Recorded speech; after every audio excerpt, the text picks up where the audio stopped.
Welcome to Do It for the Gram, an Enneagram podcast with your host, certified Enneagram coach, Milton Stewart, where we do it for the Enneagram, not Instagram. We make moves to improve our lives and those in the community. I'm super excited about this episode. Super excited about this episode.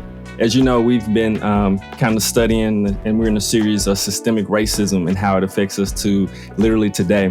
Today, I have literally one of my best friends, one of the smartest people I know on this podcast, my really good friend, really deep thinker, Jackson House on the podcast. He has a master's in Divinity. And so this episode, we're actually talking about how systemic racism has made its way into religion. And we're going to talk Christianity, especially in a country who was supposedly founded on religious freedom. Sometimes it seems that doesn't seem to be the case in a lot of ways. And Jackson has a great factual and background knowledge on exactly how we got to the place we are and how actually religion, predominantly Christianity, has helped in systemic racism, unfortunately. So Jackson, please welcome yourself. Hey man, it's great to be on the podcast and it's great to be having this conversation. I really feel like this conversation for Christian people around racism, especially systemic racism, and what we can do about it is probably the most important thing that we can be talking about right now. So it's good to be here. Definitely. Intro music, let's go.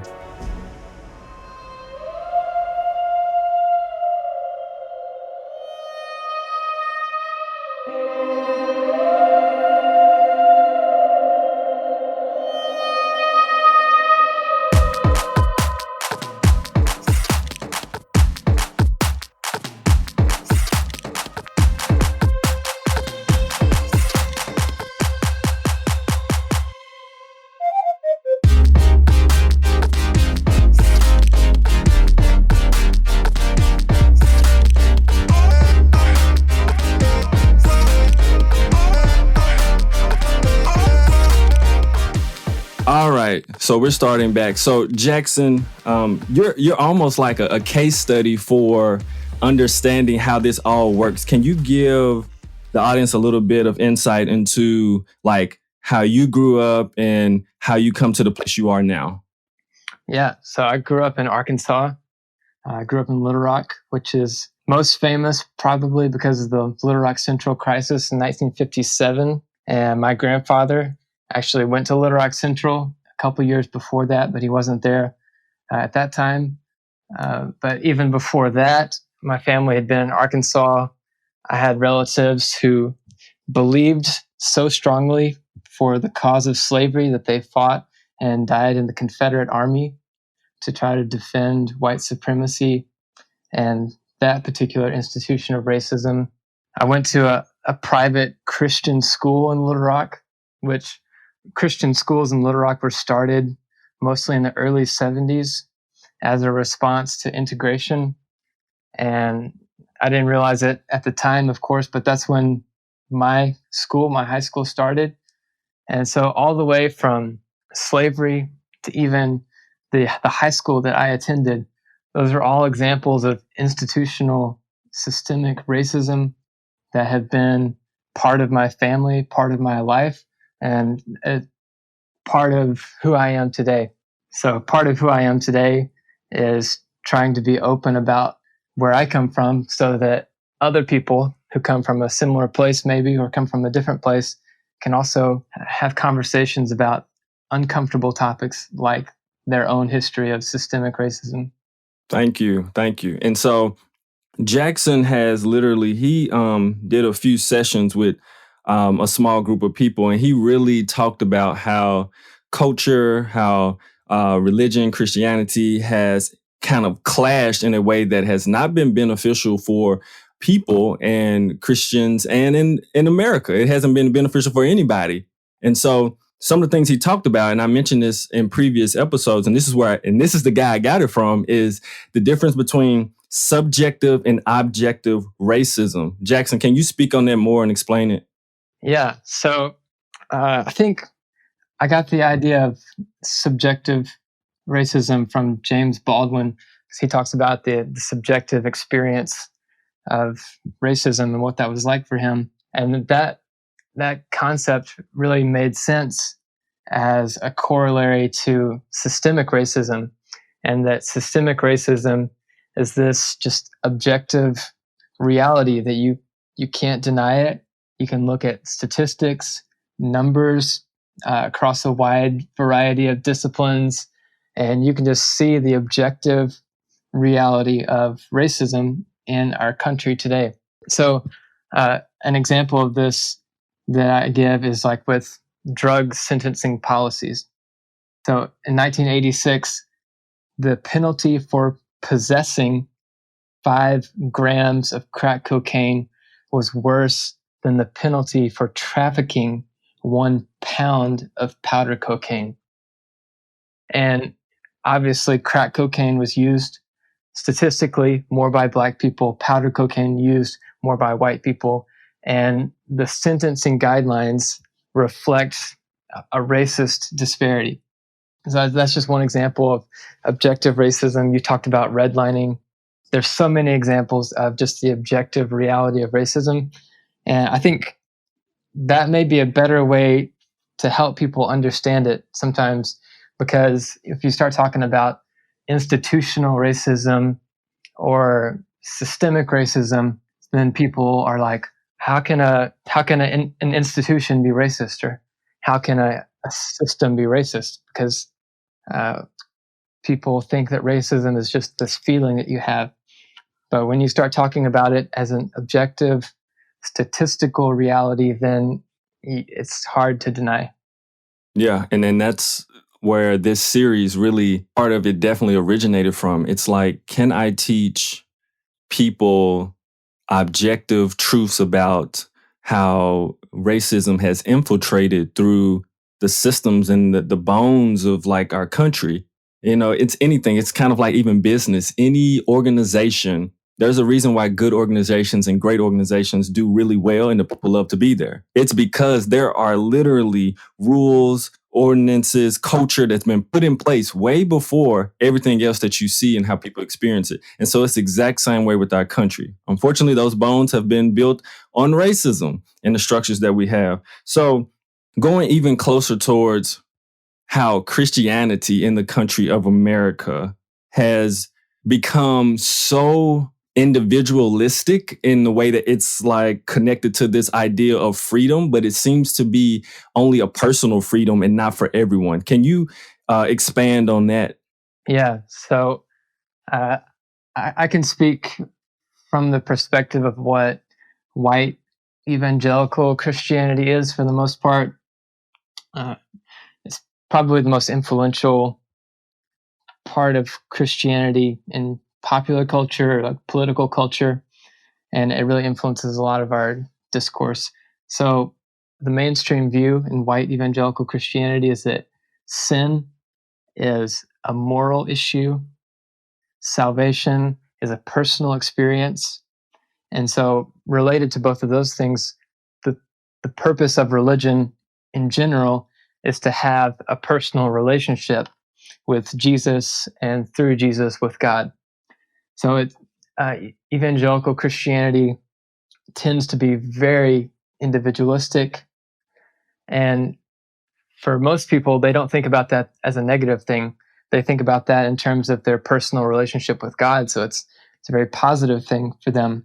But where it becomes negative is that it teaches people to think only in individualistic categories.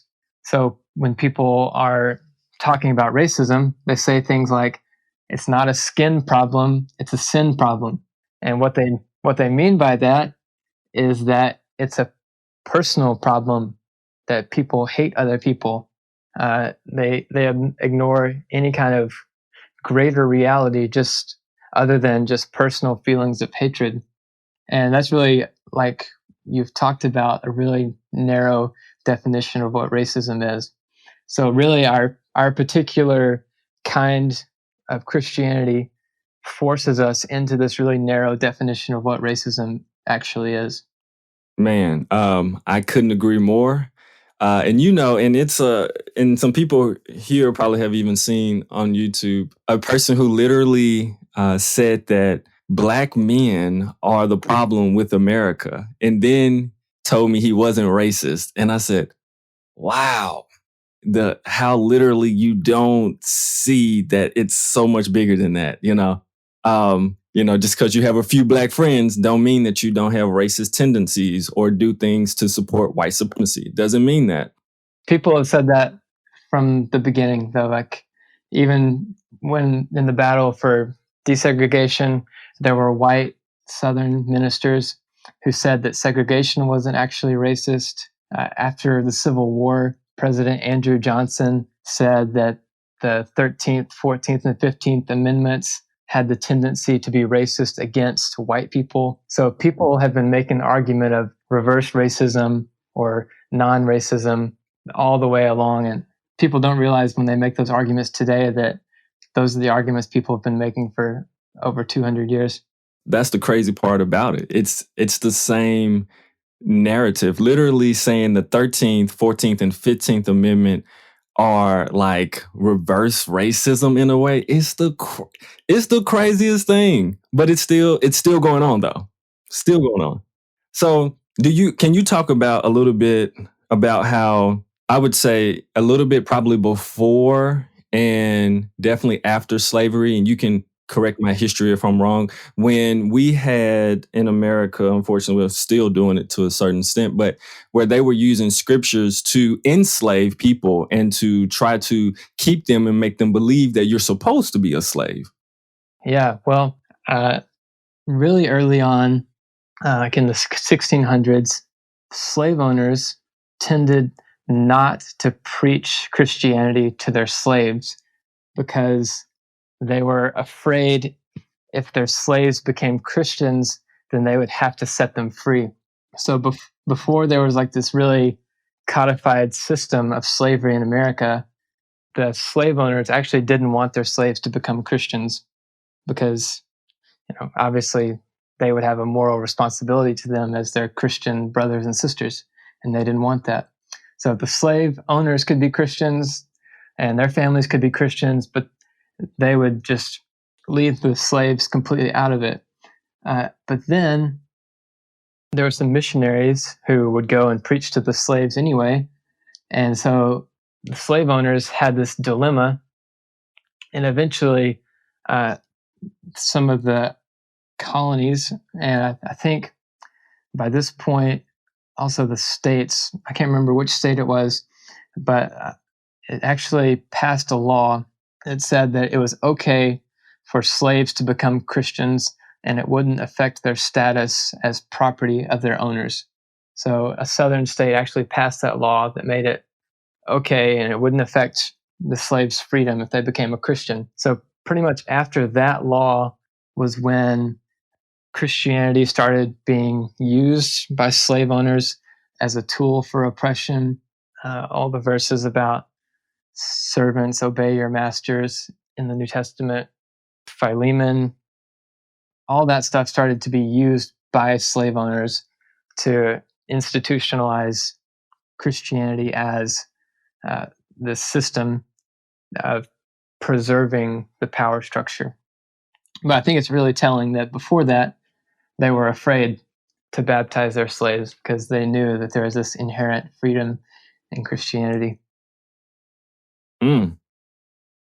So, man, that is, I've heard so much of the same rhetoric arguments, like the same, like not even like nuanced, it's like, wow. It's like, I think you got that from a chat room, like I feel like you have no clue what you're really talking about on some of these points that people bring up about why systemic racism or racism is not happening or didn't exist and all this type of stuff.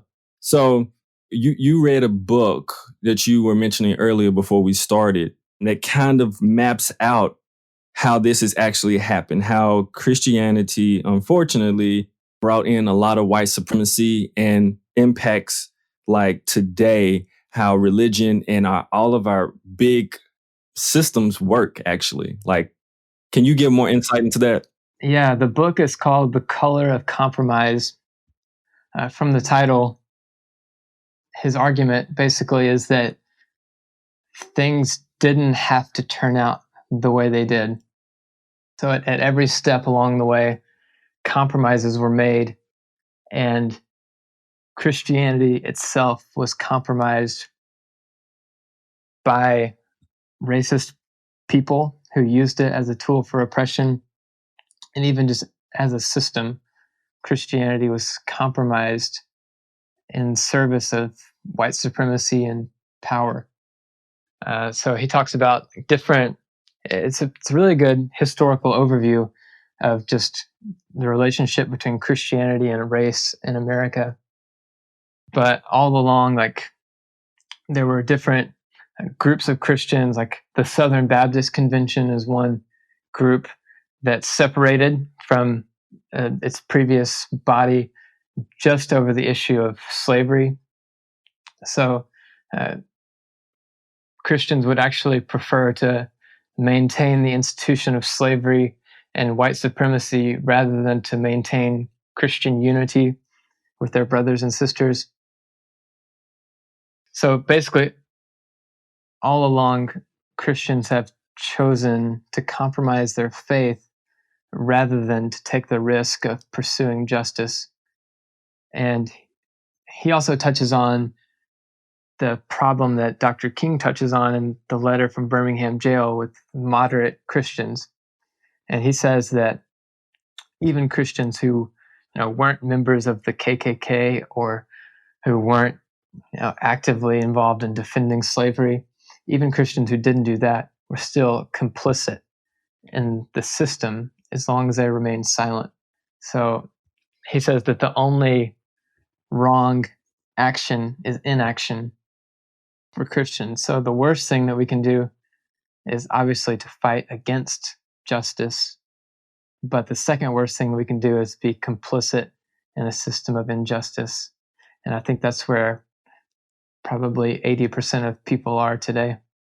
And that is, man, that is the truth right there. And that is the biggest issue I had with a conversation I was having with a former colleague who's a white male. He said, I really dislike, what's going on with this injustice and everything. And I said, okay, you say that, but what are you doing to change it? What are you doing to make a difference? Like, what are you doing? And there was no response. Like, he had no response for that. And I said, well, then you're actually keeping it going because you're not standing up for being able to stop it, to being able to educate people on what's really happening. And so there was just this big pause there because there was no action towards actually saying, oh, I'm actually going to try to do something about it, instead of just saying, oh, that really frustrates me, that's a bad thing, and then going about your way in your life. And so let me ask you this question, to you, because for audiences who are listening, Jackson is a 9. And so it's easy for a 9 to go with the flow. But Jackson has done immense inner work. And he is not only rocking the boat by what we're talking about here, he has a lot of things he's doing in his life that is rocking quite a few boats because things are wrong, and he's standing up and he's actually making a stand like a 9. He's doing the things that the 9 should be doing and committing right action, the action to actually move towards doing and moving towards things that are right and creating them and being a peacemaker, not just a peacekeeper. So Jackson, can you speak to how you came to the point where you are? Because you grew up in Arkansas, and the historical events of your family were tied to the Confederate. And so it only makes sense. It comes down that, you lean towards, the part of the Confederacy that was more Republican now, would consider more Republican now, and more for things are good as they are. So how did you get to the point where you are today as a 9? I think, good people in my life throughout, people in my family that also wanted to distance themselves from just the baggage of being in the South, and people, I had friends along the way. And when I was in college, especially, I was studying history, and I wanted to study Southern history because that's where I came from. And it's just the more I studied Southern history, the more that the truth was obvious to me. And another thing that was obvious to me is that people hadn't really reconciled themselves to Southern history or to the history of racism and injustice. So I don't know. It's just, I don't remember a time when things changed for me. It was just a constant development throughout my life. But I think what really pushed me more into action was getting really specific. So, my senior year of college, my final paper, like my capstone paper for my degree, I wrote about the Emmett Till case. So, I spent a whole semester reading and writing about Emmett Till, and then talking with people like my grandmother, who was the exact same age as Emmett Till, and just the different experiences that their two lives had taken, the trajectories. And then coming to Memphis for grad school, and just the experience of going to a church that was predominantly Black, and how people relate to the experience of injustice differently when it's personal for them. So injustice and history and all of that was abstract for me until I really became close to people who experienced it personally, experienced it every day. And that really had a big impact on me too.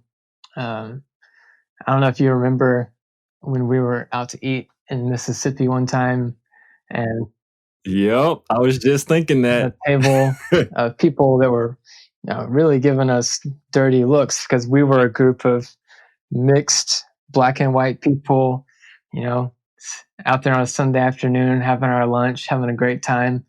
And that table, that you could just tell they were bothered by it. And I think that was probably the first time in my life where actually uh, I experienced in close proximity actual racism like that.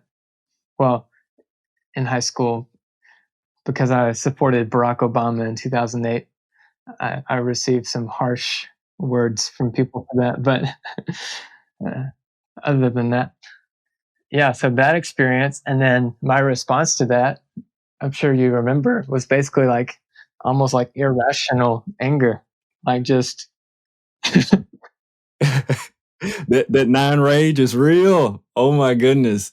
And this is the part that I love. It's like when you're in a relationship with people and people who are differently, when you see people get treated like wrong simply because of the freaking color of their skin or something about them that may be different from the other person, like it infuriates you. It makes you mad because it's not right. It's just a human right at the end of the day. It's not even, you know what I'm saying? Like, unfortunately, it's over skin color. Like, generations from now, hopefully we get past a lot of this racism. There'll be something else. But hopefully the kids in the future look back and say, dang, them folks were slow. They were really mad about the different color of somebody's skin. They literally hated people because of a different color of their skin. So, man, I don't know. It's just, I hope that 150 years from now, people look back on us the way that we look back on slave owners. Like completely impossible for us to even consider the idea of slavery as it existed in the U.S. Like we think it's impossible that that could exist today, and I hope in the future people think it's impossible that racism and objective systemic racism could exist like it does today. After that experience of just the nine rage, and that was really the first time I think that I ever like felt nine rage like that.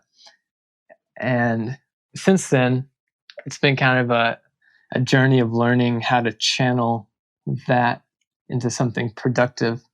So for me, that's the search for truth. And so I think that true peace, not just peace in the world, but even my inner peace, can only come through truth. And so in regards to racial justice, I pursue truth and try to channel all of my energies into that and make that a more like rational outlet so that it doesn't become anything else. definitely. Most definitely. Man, I'm just like when you were mentioning, you was like, do you remember we ate out in, the restaurant in Mississippi? I'm glad we didn't say the restaurant name because I was about to drop it. But yeah, man, I just remember that. That's how you know what I'm saying? Like when you actually build relationships with people who are different and people actually care for one another, have like real empathy for one another. Because, bro, when I saw you was mad, I was like, oh, shoot, it's real. This is real. Like, because as a black person, many black people, we get used to these things. Like, and it's just like, we just kind of get used to the looks or being treated a certain way. And like the people who are not affected by these things, when they stand up to injustice, like white people, when they stand up to injustice, when other white people are doing it, it changes things. Like people like, oh, shoot, they're doing it. Like if someone gets pulled over by a cop unfairly, it was a guy who's a former NBA player who's pulled over by a cop unjustly for no good reason. A white person literally parked behind the cop who was mad that they were putting them over unjustly, got crazy at the cop, got mad, and they were trying to calm the white person down while he was about to pull a black guy out the truck with his hands on it as if he did anything crazy. And this guy's like on TV, he does all these things. So it's stuff like that. It makes a difference when it's like when people call like wrong. You know what I'm saying? When they stand up for like what's right. So that just makes me think, bringing it back to like our original topic at hand, and we're talking about, because systemic racism, what we're trying to get people to understand is that it impacts us to this very day. It is embedded in our culture. It is baked in the American pie, unfortunately. So systemic racism is baked all in that pie. And what makes it hard to see is because now it's more covert. It's in the different rules and laws and structures. And if you're not directly impacted by it, or you don't necessarily see it and experience it, you may not even know it's happening. So when it does come to your eyes, it needs to be time to like start to educate yourself and start to act. So my question is, what are some ways and what are some things and how you see systemic racism has impacted Christianity and people in America today? One of the things that the book, The Color of Compromise, kind of ends on is that the system of systemic racism is so baked into the reality of our society and our culture that it's almost like people don't have to do anything to perpetuate it. So with our more individualistic theology and emphasis on personal conversion, salvation, personal relationship, literally, as long as you're converting individual people to Christianity, that's all you have to do in order to be a good evangelical Christian for a lot of people. You don't have to do anything broadly in the culture or the system, and that just lets the system continue. So it's almost like we're at this point where the two things, the church and then the society at large, are just kind of on parallel tracks, that they're not gonna impact each other unless people choose for them to. So it takes people like Dr. King choosing to come at the fight for justice from a distinctly Christian place. I think that's what's missing in white evangelical circles today, is that like we should care about Black Lives Matter because we're Christians, not also in addition to being Christian. So I think that's the big way that the church has been affected, is that like our Christianity is this one little thing, and then there's these other things that are different compartments of our life. But the compartmentalization of evangelicalism, the individualism, that is affecting our ability to deal with racism in society. That lends into even the holy ideals of the Enneagram. Like, yes, part of us, we are unique, distinct, and separate, but we're all united in union in one anyway. Like, we're all there. And so it encompasses everything about us and the people here. And somehow, like you said, the individuality and the theology that that Christianity has become in America, it has been so detrimental and harmful for so many people.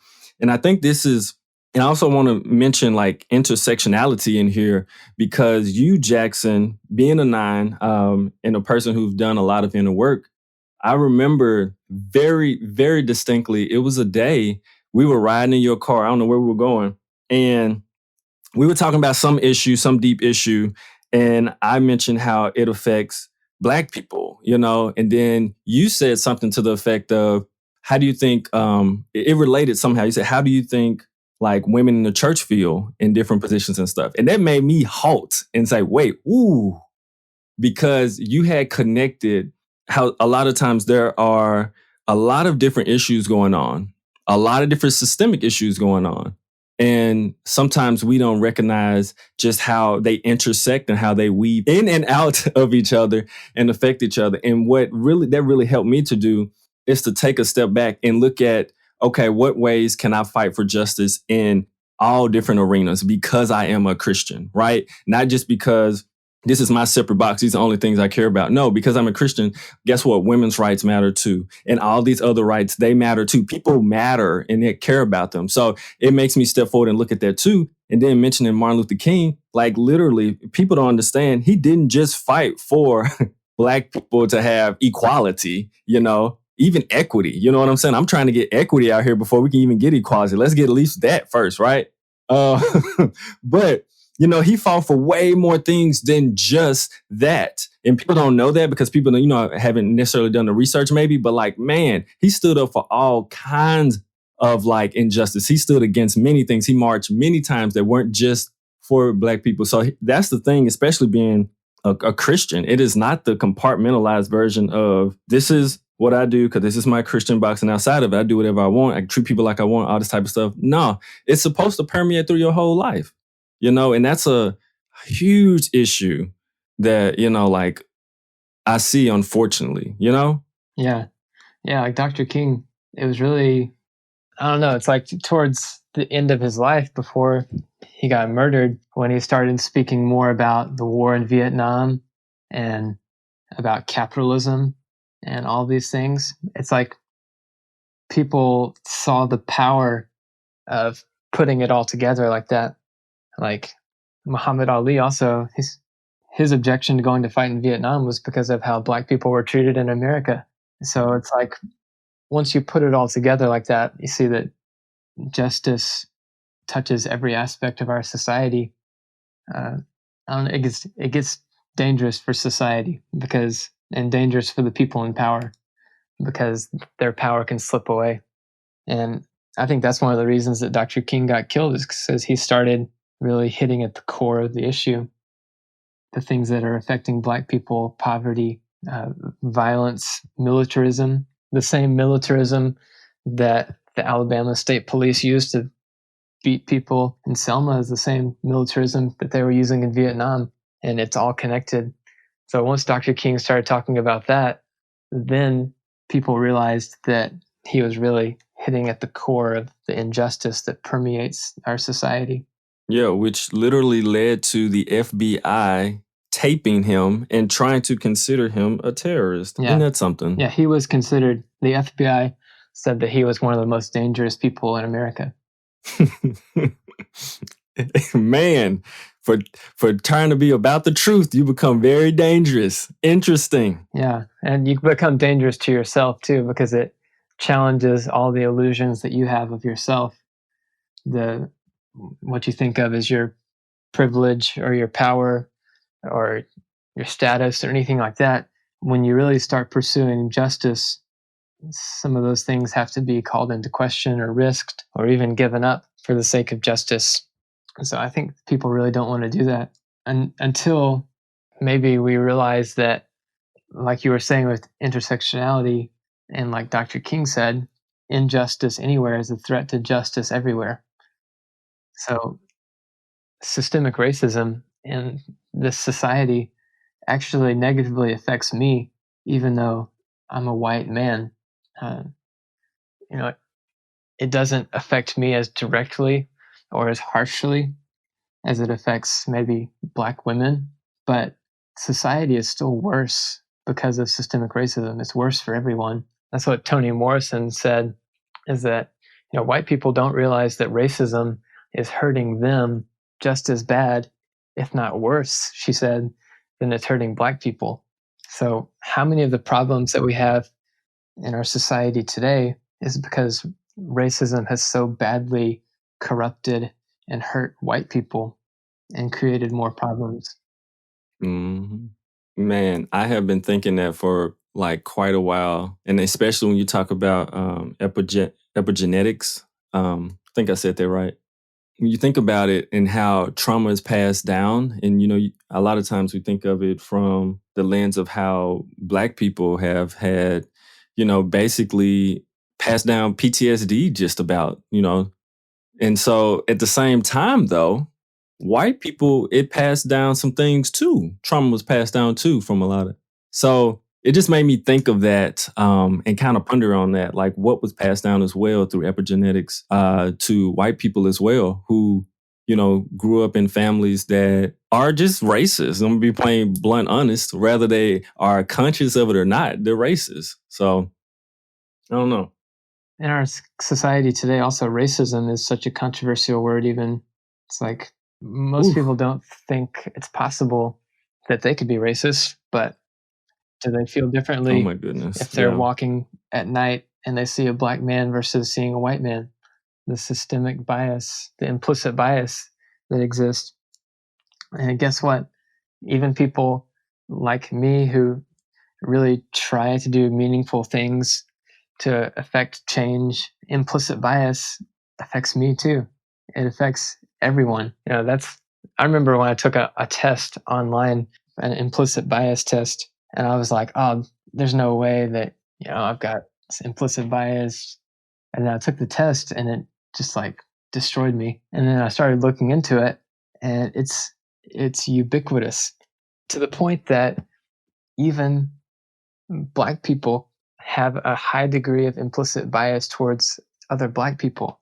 That's the systemic part of it, is that our culture even teaches Black people to fear other Black people, not just white people. So that's again another example of how systemic racism hurts everyone. Yeah.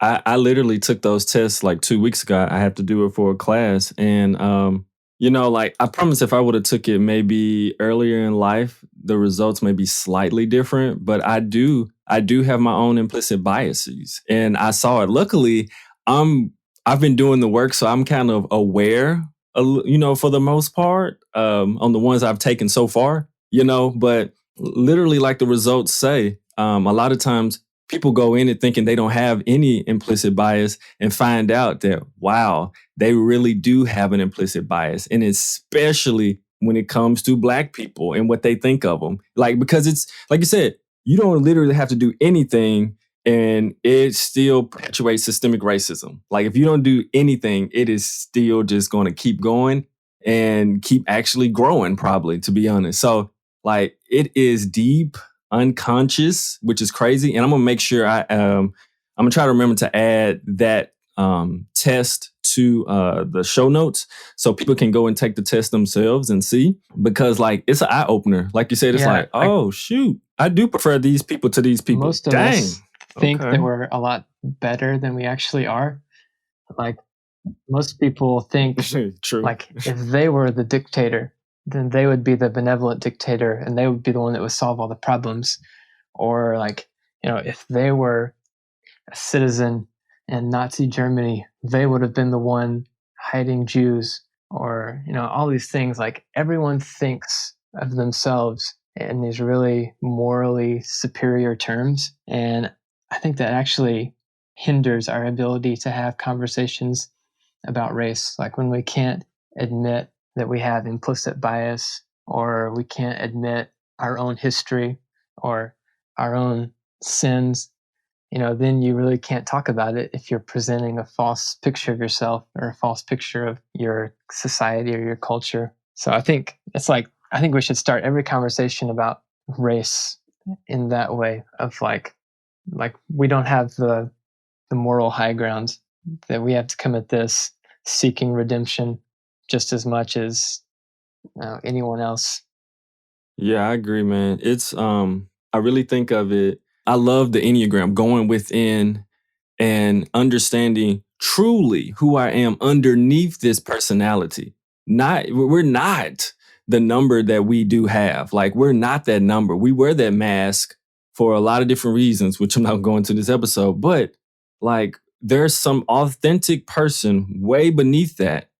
And underneath all of that is a person who is capable of anything. That's good, bad, and ugly. And so when we're able to recognize that and have empathy and put ourselves in other people's shoes, like, wow, this person committed this action or whatever.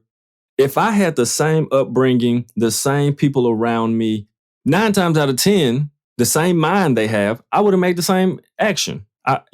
So it's coming from a place of a deeper understanding, like you're saying, of like, I understand myself much better. I'm capable of doing these things that I may consider to be like not okay, not good, maybe even ugly.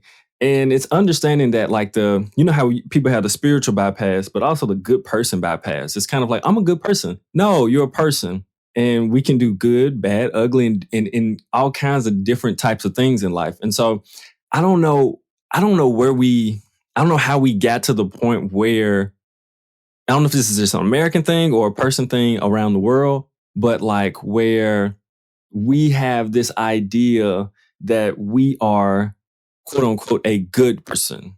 I don't know. Part of me wants to think that that's like a universal human thing. Like, everyone thinks that they're good. Like, people don't do the things they do without some psychological reward for that.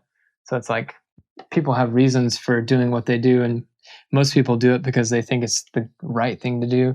Like, people who fought in the Civil War for slavery, or people who, you know, fought for segregation, we have to confront that they did that because they thought it was the right thing to do. It's not like this irrational thing. It's a very rational choice that they believed was the right choice. And so that's another thing, is like with racism, we can't just dismiss it as this irrational thing. It's a very rational thing for people who are racist. And like you said, you have to get to the deeper level of why. Like, how do they get to that point of rationalizing racism? But I had a train of thought too, and I lost it. But yeah, I mean, and you come in when you're ready, but it's like I said before, it is building that relationship is what actually really changes people when you're able to do that. Drew Brees saying something crazy on his interview, about it, not even understanding the sensitivity level of what's going on in the country and his very teammates. Like, he was so unaware. It makes me like, I'm like, how, One thing I was thinking about is our consciousness of history. So, like we're here 2020, and another way that we always think that we're good people is that if we had lived back in the civil rights movement or whenever, that we would have been, I'll speak from my experience. I think, I would have been the white guy that was a freedom rider, or I would have been marching on Washington, all this stuff. But that's like a hypothetical that allows us to escape the present. So maybe I would have, maybe I wouldn't have been. It's impossible to know. But what I do know is how most white people, including white Christians, the overwhelming majority of white Christians, I know what their response was. And I live in 2020, so what can I do in 2020 to have an impact? So it's like that, the historical consciousness that white Christians have almost always been on the wrong side of history when it comes to racism. Like, at every juncture of history, white Christians have chosen the wrong path. And so here we are again today, 2020. What path are white Christians going to choose? How is history going to judge the white evangelical 81% that voted for Donald Trump in 2016? I don't know. We'll find out. But I think it helps to consider that question of how our actions will be perceived from the future. Yeah, I definitely agree. When I think about these organizations, literally this summer, who jumped on the Black Lives Matter bandwagon, um, all of a sudden, when this has been going on, Colin Kaepernick Ben took a knee. This information has been here for obviously years and years, about systemic racism or racism in general, all these things. But now that it's become culturally okay, or the sway of society has said, oh, it's a good thing to be over here. Now, all of a sudden, all these companies are so Black Lives Matter and everything, and are putting it out there. And I was like, but I'm glad you're there. Don't get me wrong. But where were you before? And were you just waiting on society, or were you actually looking at these different decisions and ideas beforehand and saying, wow, maybe we should address this? So Yeah, it's like that's always been the thing with movements. Like the civil rights movement wasn't popular for white Christians in the 60s. Say it. Like, I know it's coming. Say it. Dr. King wasn't popular among white Christians. Now, even up into my lifetime, like I heard people in my extended family talk about Dr. King like he was immoral, he was a womanizer, all this stuff. Like it was preached from pulpits in the South to white people trying to discredit what Dr. King was doing. But now everyone quotes him and puts it out there on Facebook every year on MLK Day, like they would have been on his side in the 60s. And I think that most people probably wouldn't have been. And like with organizations, like the Black Lives Matter organization, like it's people try to discredit it now as like this communist Marxist thing, which is really interesting when you look back at the 60s. People said the same thing about the NAACP. And it's like at the time, no one gets on board until it's safe. And like you said, like now it's starting to be safer to endorse Black Lives Matter and all that stuff. Interestingly, the Southern white evangelical church is like the last place where it's going to be safe to say Black Lives Matter and, to really affirm things like that.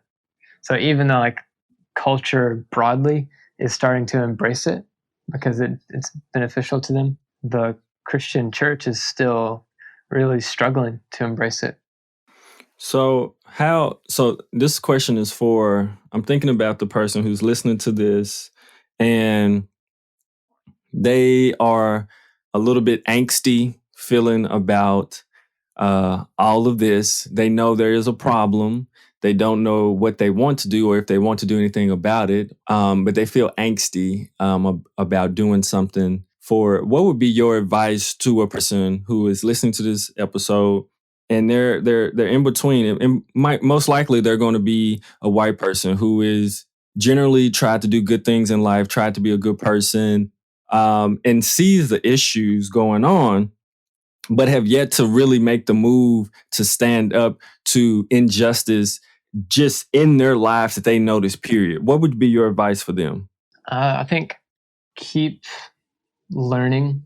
I think once you start to become well informed about history, then it's impossible not to do something or not to be pushed to action in some way. So like knowing about history is how we know the context of today. So in order to understand where we are today, we have to understand history. So learn backwards like that, but then also learn from people around you, learn from their experiences. And then once you start to know how people still experience racism personally today, that should also push you to action. So it's like those two different elements. And then as far as like the action itself, probably none of us are going to be like actually writing new laws or repealing anything that's on the books now. I think people should do that. But what we can do is affect our circle of influence or our sphere of influence. So for me, where I went to college, I can have an impact on the school that I'm an alumnus of. So I can try to do that. Or my family, the people in my life that know me and trust me, I can do something to help them gain more context about history and where we are today. But it's just, as a 9, the easiest thing for me would be to do nothing, to just chill and not to rattle anyone's cage, not to rock the boat, not to cause any controversy. That would be great. But inaction is being complicit with the system. So, like, that's the biggest motivator for me. Is I sit here and I think, if I don't do anything, then what I'm saying is I'm completely okay with everything as it is. And if I'm not okay with everything exactly as it is, I have to do something. And so it's just doing a little bit every day. Thank you for that. Thank you so much, Jackson. I really appreciate just your study and knowledge of it. And we touched on the surface of how deep this really gets. I'm super excited and really thankful that I was to have you on. I'm definitely probably going to have you on for an interview on talking about the type 9. Because I mean, dude, you're super action oriented. And it's absolutely amazing. And not just action that doesn't pertain to your priorities. I mean, you're actually going for things that really matter to you. And that's one of the highest calls of anyone, but especially the 9 in their type structure. So I really thank you for that. I thank you for dropping the knowledge here on this episode with me. And yeah, man, I'm just really appreciative of everything. And obviously our friendship and everything like that. So if you want to reach Jackson, how can they reach you if they wanted to reach you? Or if you want them to reach you, by the way, you don't have to. Yeah, email is good. Yeah, I say email is probably the best way. Okay. Yeah, being a 9, sometimes this is really difficult to deal with controversial things and for people to be angry. So maybe the next time I'm on, I can talk more about some of my experiences with that. And as a 9, dealing with hate mail and controversy and stuff like that, you'll have to help me out, help me sort through some of my 9 problems with that. Yeah, that'll definitely be something. I think we're both starting to get hate mail, and that's good. Exactly. That's a part of the work. It let me know that I was doing something important if people cared enough in their opposition to me to actually write hateful things. So that it just confirmed that I was doing the right thing. Yep. Not even like logical disagreements, just hateful stuff, just literally hateful. So wrapping up this episode, I want to let you know podcasting is not free. So if you would like to support this podcast, you can go to patreon.com/do-it-for-the-gram, where you can support from $1 up to how much you can. The Patreon community gets more access to me and the content that I have, and I'm constantly working on developing it better and better. I thank you so much for all the patrons who are currently supporting. You all are super amazing. You know who you are. And I'm planning to put more things on there. And obviously they get discounts on all the programs and different things that I have. Also, in January coming up, I have what's called the Kaizen Complete Enneagram program. It is a program that's going to be over 12 weeks. I'm teaching the Enneagram live 12 weeks in a row. And it's also kind of similar to like a college course. So if you're looking to share the Enneagram better, if you're looking to get into coaching, if you're looking to actually really do some transformational work, practical work, and applying the Enneagram to your life and how to use it and not just think about it, but actually use it to transform yourself, this is the program for you. It's the Kaizen Careers Complete Enneagram program. You can click on the link in the show notes that allow you to get there so you can check out the information.